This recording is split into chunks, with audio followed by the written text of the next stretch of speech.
Olá, meus amigos, meus irmãos em Cristo, é o pastor Carlos Souza. Estamos gravando para você um minuto de teologia e hoje o assunto é a Trindade. A Trindade é bíblica? A Trindade está nas Escrituras Sagradas? Deus é um Deus trino, Pai, Filho e Espírito Santo, ou triuno? A Trindade existe? Então existem várias perguntas sobre esse assunto. Eu quero tentar aqui, em um deles de teologia, rápido, falar com você sobre a Trindade, tirar algumas dúvidas. Por quê? Porque em torno dessa doutrina, desse ensino, existem muitas fábulas, muitos contos e muitas heresias. Eu assistia ainda há pouco um professor, entre aspas, de teologia, de faculdade, e ele estava ensinando sobre a Trindade, sobre a contemplação, a extração dos vocábulos do original da Bíblia. E existe sim muitas pessoas que interpretam o texto erroneamente. São mal interpretadas no contexto da exegese e da hermenêutica. Então se cria algumas confusões vocálicas, verbais na tradução. O problema é que existem pessoas que vão além disso e querem dizer que a Trindade não é uma doutrina bíblica, ou que ela não mereça ser ensinada e ser esclarecida. Muitos dizem até que a Trindade é uma invenção do mundo do paganismo grego, outros dizem que é uma invenção do mundo paganismo romano, outros dizem que é até uma invenção dos pais da igreja, outros dizem que é uma invenção de bispos católicos, papas católicos, outros dizem que foi incluído no cânon da Bíblia por monges católicos, outros afirmam dizer o seguinte, que bizarrices terríveis. Não, a Trindade, o Pai, Filho e Espírito Santo é uma doutrina criada por Constantino, sendo que Constantino só foi ascendido ao Império Romano por volta do ano 325 depois de Cristo. Antes do ano 325 depois de Cristo, quando Constantino assumiu o Império Romano, a Trindade já era ensinada pelos pais da igreja. Ou melhor, Jesus ensinou sobre a Trindade, os discípulos que se tornaram apóstolos de Cristo ensinaram sobre a Trindade, os pais da igreja ensinaram sobre a Trindade. Então a Trindade deve ser examinada, deve ser estudada, deve ser aprendida e aplicada. Se fosse uma doutrina fácil, compreensão, uma doutrina montada, pedagogicamente falando, eu teria minhas dúvidas. Mas como Jesus ensinou sobre a Trindade, como os apóstolos ensinaram sobre a Trindade, os pais da igreja ensinaram sobre a Trindade, mais que isso, os reformadores, como Zwinglio, João Calvino, Lutero e tantos outros, Santo Agostinho e tantos outros, pregadores avivalistas, como por exemplo John Wesley. Enfim, então existe uma grande gama de pregadores e de teólogos que ensinaram sobre a doutrina da Trindade. E nenhum deles refutou, abrogou ou disse ou encontrou índice de equívocos nessa doutrina. O que tem são falácias enganosas sobre o assunto, como por exemplo a mentira de que a Trindade foi inventada por Constantino. Veja bem, os pais da igreja, eles sempre defenderam a Trindade, sempre defenderam a Trindade. Estou falando aqui, ainda não usei nenhum texto bíblico, mas eu vou usar um texto bíblico citado por Jesus para que você possa compreender. Vou abrir aqui a minha Bíblia no livro de Mateus, no capítulo 28. Eu vou colocar o texto para você aqui na tela, Mateus capítulo 28. Nós vamos ler o versículo de número 18. Mateus capítulo 28. Vamos ler o versículo de número 18. O texto está aqui na tela. Peço que você leia comigo. Mateus capítulo 18 e o versículo de número, ou Mateus capítulo 28, versículo 18. Está escrito assim: Jesus aproximou-se e falou-lhes dizendo: toda a autoridade me foi dada no céu e na terra. Ide, portanto, fazei discípulos de todas as nações, batizando-as em nome do Pai, e do Filho, e do Espírito Santo, ensinando-as a guardar todas as coisas que vos tenho ordenado. E eis que estou convosco todos os dias até a consumação dos séculos. Ou seja, a referência aqui, consumação dos séculos, dá a entender que essa mensagem, que essa pregação, que esse padrão bíblico escriturístico, esse ensino, deve ser aplicado até que Jesus venha, até que chegue o fim. Essa é uma ordenança do próprio Cristo. Então, Mateus capítulo 28, versículo 18, eu vou abrir o original para que você possa ver. Vou colocar aqui na tela também, além de Mateus capítulo 28, versículo 18 a seguir, eu vou colocar aqui na tela também o original desse texto, para que você possa compreender. Depois nós vamos ver o ponto de vista dos pais da igreja, e o ponto de vista dos reformadores, e o ponto de vista dos apóstolos. Será que essa doutrina ela é inventada? Será que porque um teólogo ou alguém nos dias atuais leu um texto, ensinou um texto de maneira equivocada e não devo dar atenção ao que a Bíblia diz ou ao que Jesus ensinou? Vejamos. Mateus, capítulo de número 28. Mateus 28, versículo 18 a seguir. Olha só. Vamos estudar o que diz em Mateus capítulo 28, no original, e o versículo de número 19. Está escrito assim: Ide, portanto, e fazei discípulos de todas as nações, batizando-os em nome do Pai, e do Filho, e do Espírito Santo.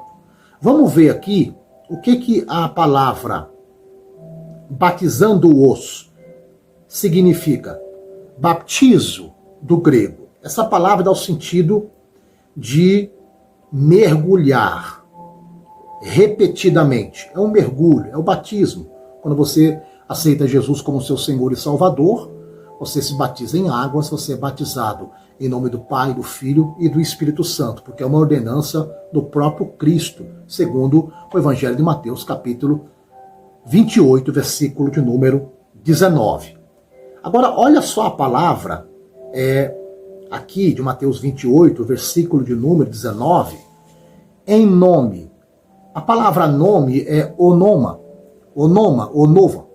Quer dizer o seguinte, que é um nome usado para tudo o que o nome abrange, ou seja, dá o sentido de mencionar, dá o sentido de uma pessoa reconhecida por uma causa, por uma razão, ou seja, é um nome, não um nome qualquer, mas um nome sim, de fato, de alguém que é conhecido, do nome de alguém que realmente existe. Esse é o sentido, onoma.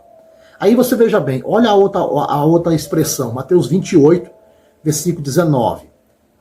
Batizando-as em nome do Pai. A expressão Pai é Peter. E essa palavra dá o sentido gerador ou antepassado masculino. Aqui está apontando para o Deus Todo-Poderoso, Criador dos céus e da terra. Ok? E não é uma metáfora, ou uma força de linguagem, ou uma hipérbole, ou apenas um simbolismo. O texto que Jesus usa aqui, a palavra que ele quer expressar aqui é realmente o Pai, no sentido, o Deus de Abraão, o Deus de Isaac, o Deus de Jacó. Essa é a expressão que Jesus está usando aqui. Pai. Aí entra o Filho, o nome do Pai e do Filho. Filho aqui é oios, dá o sentido aqui de filho, de humanidade. Dá o sentido aqui também de filhos de Abraão, ou de filhos de Israel. Mas a conotação aqui é do Filho de Deus, é de Jesus.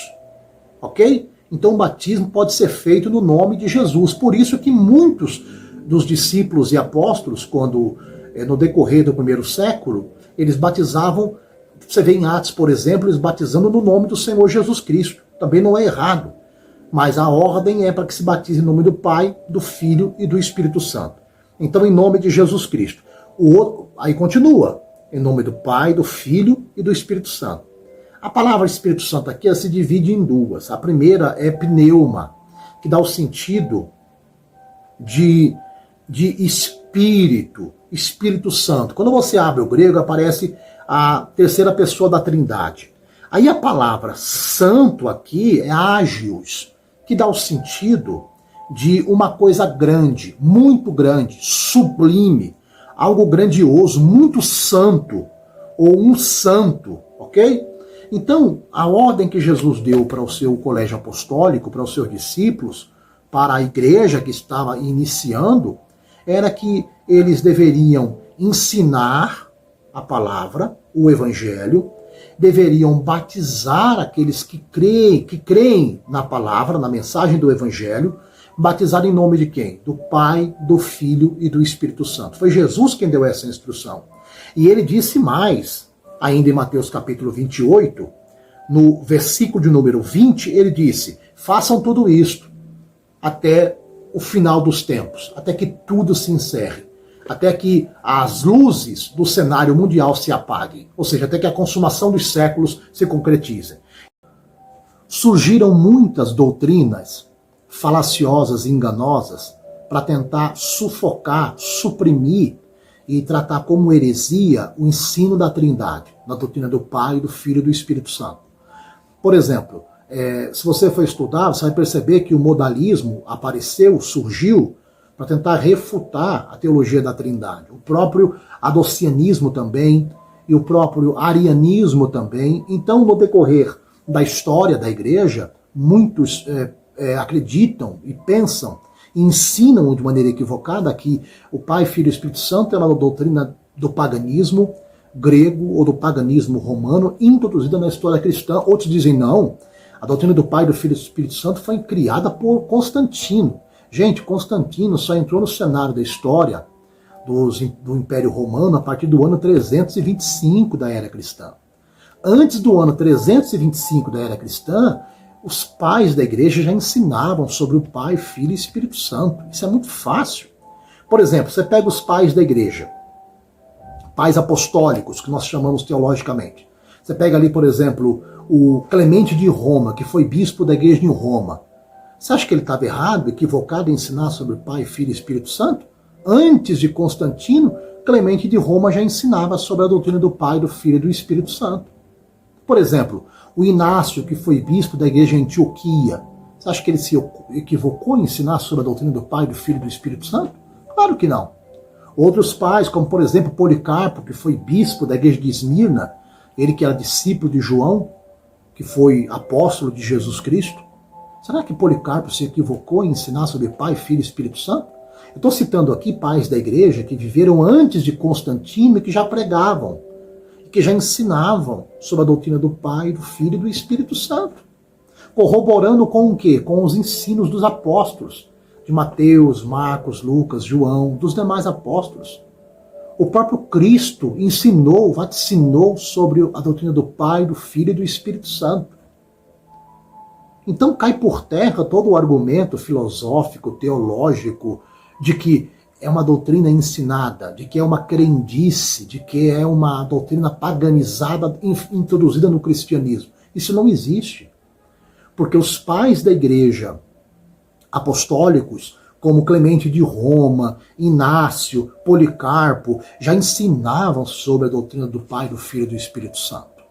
Mais do que isso, os pais da igreja apologistas, que eram grandes defensores da fé cristã, grandes homens de Deus, muitos deles foram martirizados, foram perseguidos e mortos por causa da fé cristã.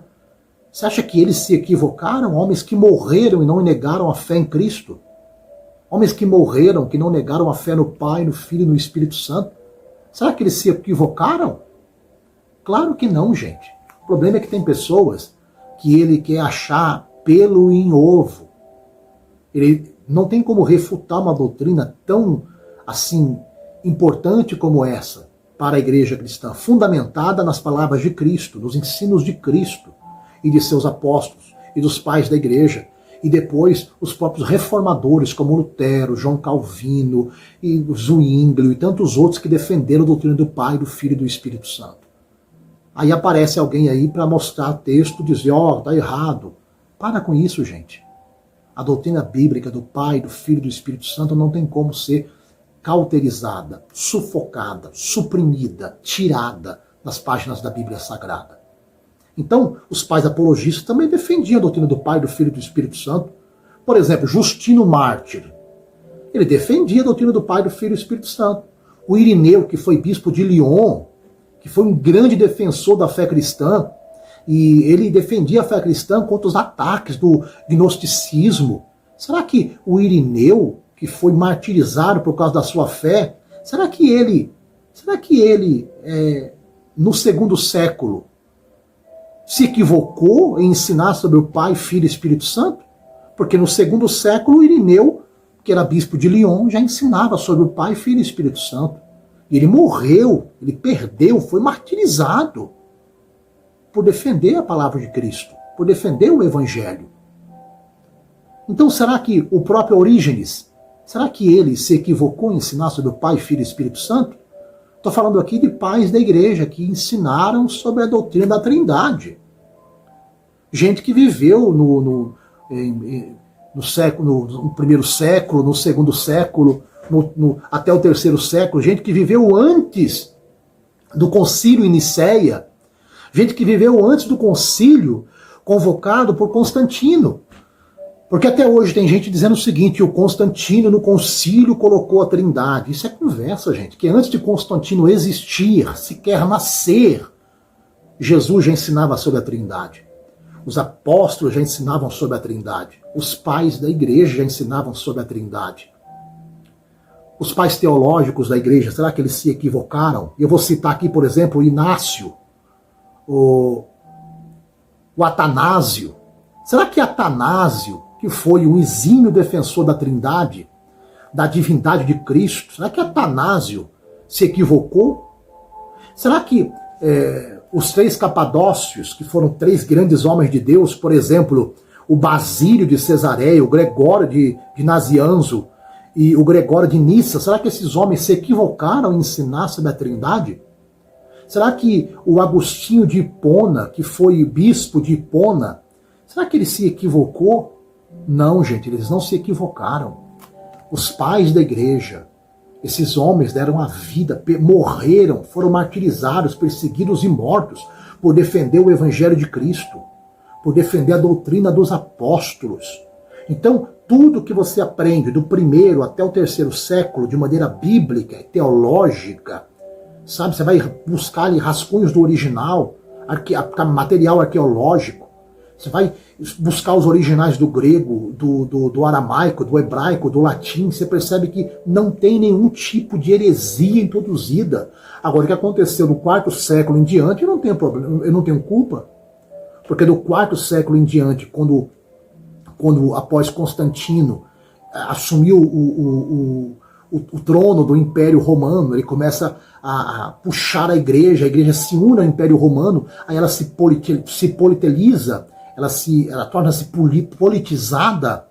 Dali para lá, a gente sabe que houve muitos erros e heresias e absurdos, como por exemplo os pais da igreja que tiveram que, os reformadores da igreja que tiveram que sair da igreja porque estavam se sentindo sufocados com tanta heresia e engano e mentira da Igreja Católica Apostólica Romana. Então, você tem que compreender que essa doutrina bíblica ela foi defendida por Jesus, pelos seus apóstolos, pelos pais da igreja e pelos reformadores. Será que você é melhor do que Martinho Lutero, que defendeu a Trindade? Será que você é melhor do que John Wesley, que defendeu a Trindade? Será que você é melhor do que João Calvino?